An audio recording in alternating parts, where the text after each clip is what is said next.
untold story of Aliko Dangote irresistibly leaves one in awe when the thought of how an ordinary sweet seller on campus turned out to be the wealthiest black man on earth. Dangote in an interview said these words: "I can remember when I was in primary school, I would go and buy cartons of sweets and I would start selling them just to make money." Well, if you own a candy store, I'm sorry to burst your bubble, but Dangote did not appear 12 consecutive times on Forbes magazine as the richest man in Africa by merely selling sweets. But don't give up yet. Dangote actually accumulated his wealth by doing what you are doing now, business. Well, maybe he didn't do exactly what you are doing now.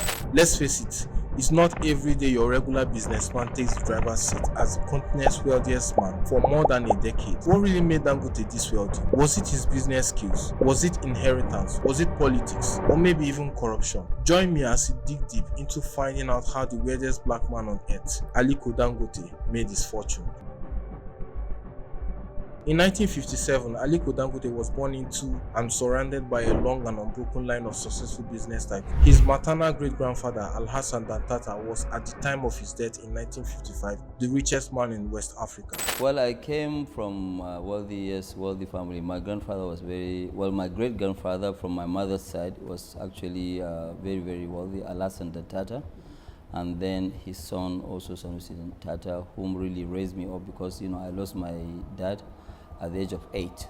One of his sons, Sanusi Dantata, was a director of the Nigerian branch of Shell Petroleum and founder of Sanusi Dantata and Sons Limited. His daughter, Maria Sanusi Dantata, got married to Mohammed Dangote, a successful businessman and associate of Sanusi Dantata, both of which gave birth to now the richest man in Africa. As you can see, blood is thicker than water. My father too, was fairly rich, but he was both, in business and also in politics.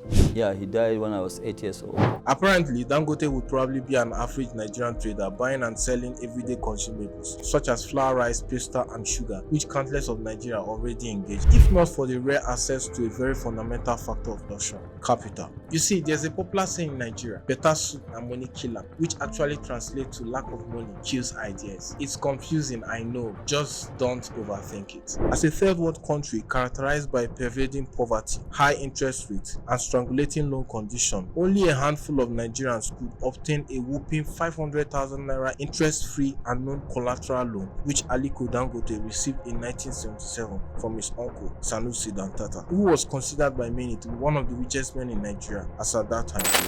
He gave me a loan of which I was grateful, and I paid back in 3 months, because business was so good. Probably you didn't get it. To appreciate how much money was at Dangote's disposal, I think we should put 1977 in proper context. First of all, this was 7 years after the Nigerian Civil War, when the collective wealth of Nigeria and Nigerians was at its lowest level, and many were still counting loss from the 3-year-long hostilities. Secondly, the highest naira currency at the time was 20 naira notes. Now, imagine 500,000 naira in packs of 20 naira notes. Lastly, 1 naira was about $1.50 in 1977. At that time, the naira was valued more than the dollar. So let's do a little mathematics. 500,000 naira would be $750,000, which with today's exchange rate will be equivalent to 525 million naira, if of course you leave out every other factor. Now, think hard. Imagine you are giving 500 million naira today to start a business. Why? Why, Dada? Why? This is business. This is my sweat. I know, but I did business. Would you become the richest man in Africa in, like, say, 50 years time? Maybe, maybe not. Now, let's leave out imagination and get back to reality. It was under these circumstances that Aliko Dangote was given a loan of $500,000 naira, which he used in investing in general trading business, importing bulk goods like rice, flour, sugar, and bagged cement. And he would go on with this import business for over 2 decades until a divine inspiration, which would change the course and fortune of his life forever, occurred. We now have this farm which we have developed. We are doing almost about 120,000 hectares of rice land, and then we are doing 260,000 hectares of sugar. It occurred to Dangote, why should I continue importing rice, sugar, flour, and allied items from other countries and sell to Nigerians when these items could as well be produced in Nigeria? Armed with the conviction that Nigeria and indeed Africa would be self-sufficient in at least the most fundamental need of man, food, but not oblivious to the fact that there are obstacles hindering such self-sufficiency on the African continent, including high interest rates, corruption, uncertainty of government policies, etc., Dangote resolved to transition into manufacturing. First, he began the production of salt and then flour and sugar, all of which became successful until another divine inspiration occurred, a man full of wisdom indeed. Nigeria plays host to one of the world's largest lime deposits, but more than 2/3 of its total cement consumption was imported from other countries such as China, India, and Brazil. Lafarge, as at that time, was the only major cement producer in Nigeria from the late 90s to the early 2000s, but it could not satisfy up to 1/3 of the demand of cement in Nigeria. As a matter of fact, annual cement production between 1999 and 2002 was around 1.7 metric tons. This was the state of the cement market Dangote saw. Local builders are having a hard time getting concrete.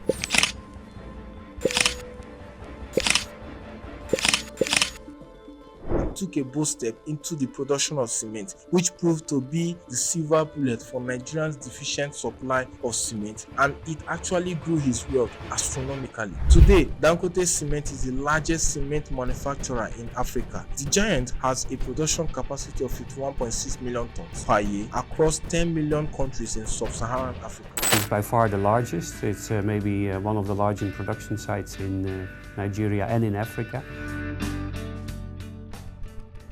It could therefore be fairly argued that Dangote made his wealth by being sensitive to the market gaps in sectors of the Nigerian economy.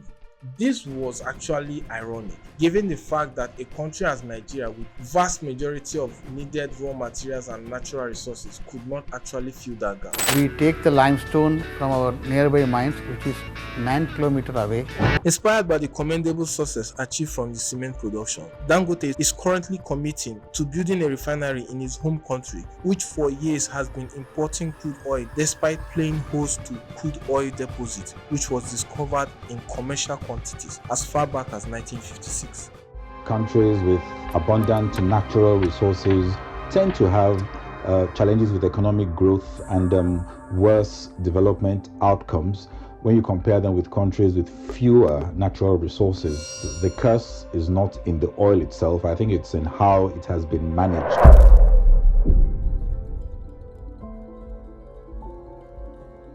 I feel terrible to see a country as big as Nigeria, as resourceful as Nigeria, and with this sort of population that we have, 200 million plus, and we're importing all our petroleum products. I mean, it is very, very, very painful. Dangote Refinery, being constructed in Lagos State on a land area approximately 6 times the size of Victoria Island, would, when completed as its proposed completion date by 2026, produce a projected 650,000 oil barrels per day, 3 billion standard cubic feet of gas, 65 million liters of premium motor spirits, 15 million liters of diesel, and 4 million metric tons of jet fuel each day. That's a lot of numbers.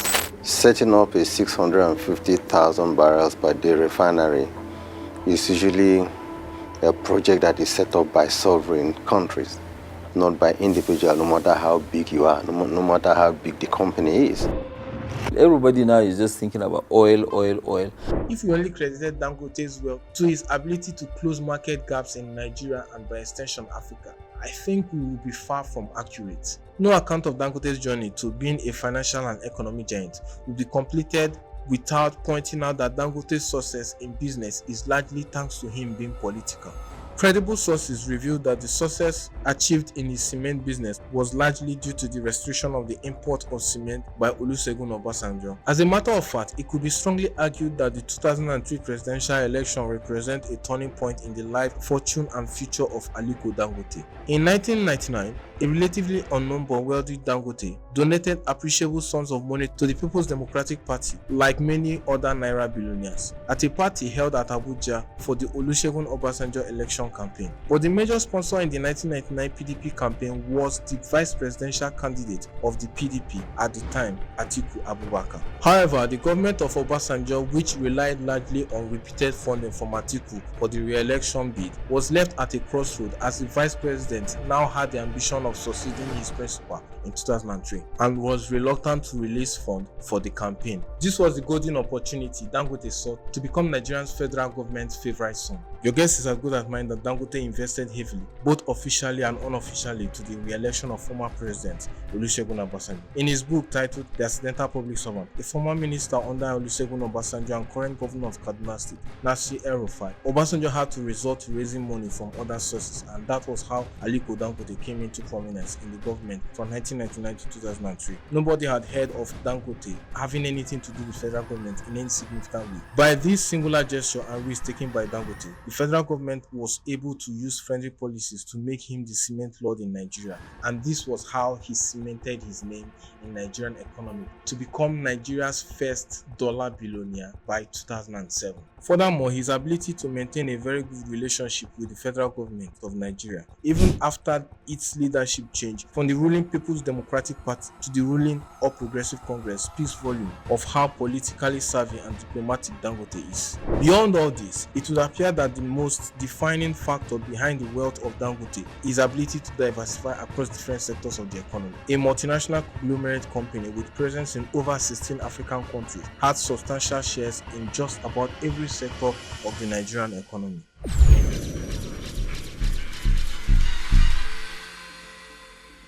Aliko Dangote purchased a majority stake in the National Salt Company of Nigeria in 2007. In the second quarter of 2022, this subsidiary of Dangote Group alone reported a mid-year revenue of 25 billion naira in sales alone. Other food-related items in which Dangote Group claims a significant share of the Nigerian market includes food seasoning, vegetable oil, tomato paste, etc. The group also deals in production and distribution of petrochemical, fertilizer, packaging material, and its cash cow cement, where revenue for 2022 alone was 1.6 trillion naira. The conglomerate also buys and sells properties, manages ports, and operates on over 5,000 fleets of trucks. The determination to diversify the source of his wealth knows no bound. As far back as 2010, Dangote left no one in doubt of his interest in owning the North London football club Arsenal. His initial attempt to purchase a majority stake of the club was, however, abortive. In 2015, he was quoted saying, "I still hope that one day at the right price, I'll buy the team. I might buy it not at a ridiculous price, but at a price the owner won't want to resist. I know my strategy." It's a thing that, yes, I would like to buy,